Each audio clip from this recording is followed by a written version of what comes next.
upon the sacred banks of the river Narmada, where the Vindhya ranges cast their timeless shadows onto the silver waters, a man came to seek Adi Shankaracharya. He was not a man of ignorance, nor was he slothful. He carried the air of a learned scholar, his eyes bright with sincerity, yet within them lay an abyss of profound restlessness. He approached, not for a blessing, but to find an anchor for the vessel of his life, which was tossing violently in the winds of uncertainty. He knelt before the master and asked a question he believed to be the pinnacle of practicality. Master, if I do not enter the state of marriage, how shall my physical needs be met? How can I live a complete life without an established arrangement for my future? Shankaracharya did not look at the lips of the man from which the words emerged. He looked into his heart, for he knew that a question is often but a mask.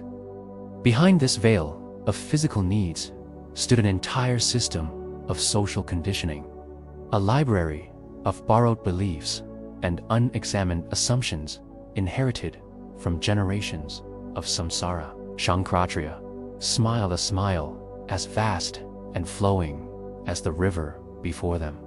He spoke, "My dear traveler of life, observe closely. This question does not arise from your body. The body never asks questions about the morrow. It lives in the absolute isness of the present. The body knows hunger, and when hunger arises, it seeks nourishment. It knows thirst, and when thirst arises, it finds water.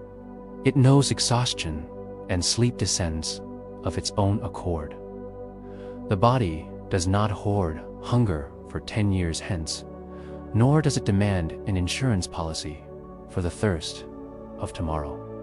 It functions in harmony with the rhythm of existence, faultless and spontaneous. But the mind is different.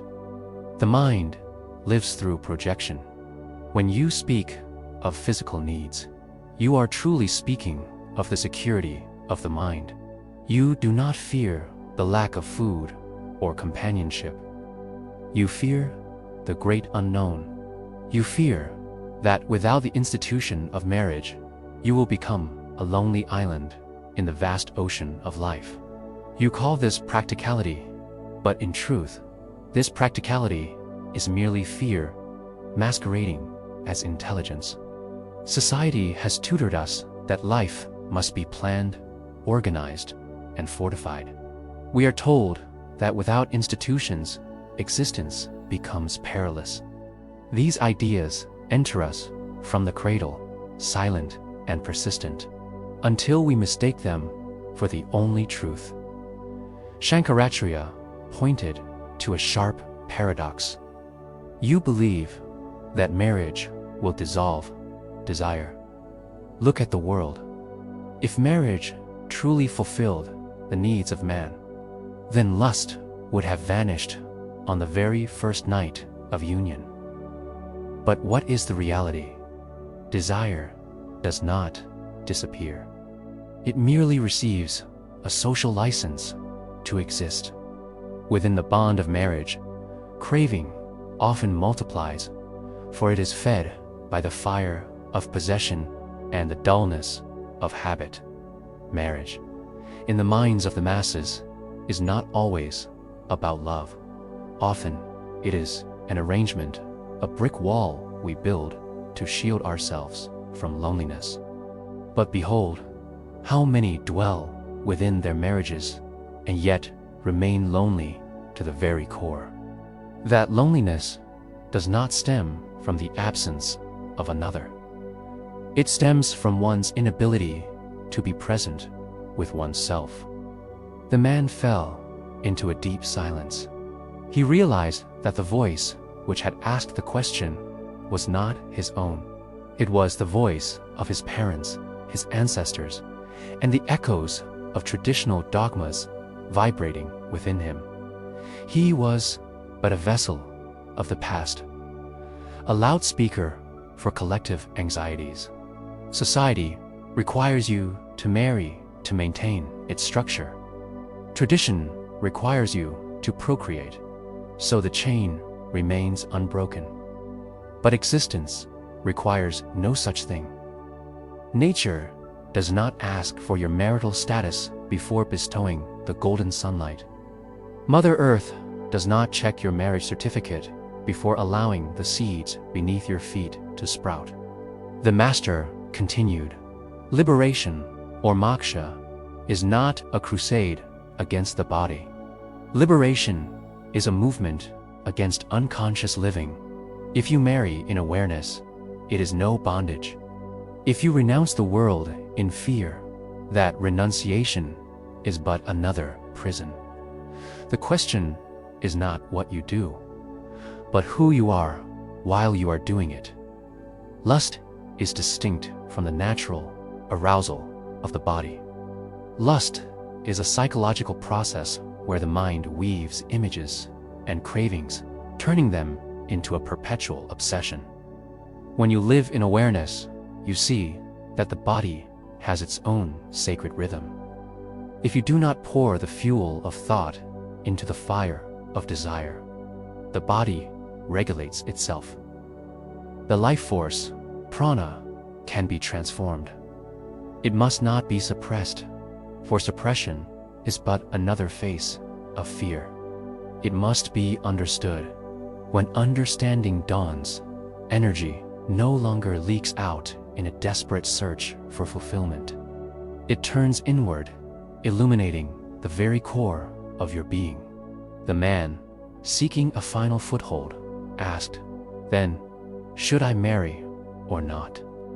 Instead, he took away the very water in which the man was struggling. Understanding does not answer the question. It burns the question. When you see clearly that your anxiety is a phantom created by the mind, the question drops away like a dead leaf falling from a tree in the winter. It needs no solution, for it no longer exists. A profound stillness enveloped the banks of the river. The man did not feel the throb of victory from finding an answer. He felt a great emptiness, but it was a clean, luminous emptiness. For the first time in his life, he was not planning his existence. He was inhabiting it. Trust began to bloom. Not trust in an institution, a religion, or a person. It was a trust without reason in life itself. He realized, food is food, breath is breath, life is life. Each moment is Purnam complete unto itself. The freedom Shankaracharya pointed toward is not freedom from the world, but freedom from confusion. Build not your life upon the foundation of fear. Begin by observing what truly arises from the natural need of the body and what is merely the programming of society. When confusion vanishes, life orchestrates itself perfectly. Whether you dwell in a temple or a household, if you live in awareness, you are a master. Liberation is found in the very breath of the present, the moment you see through the illusion of fear. The man stood up and walked along the Narmada. His pace was no longer hurried. His heart was no longer burdened. For he had understood when one trusts the flow of life. The flow itself carries the seeker to the shoreless ocean of enlightenment, where all questions dissolve into eternal silence.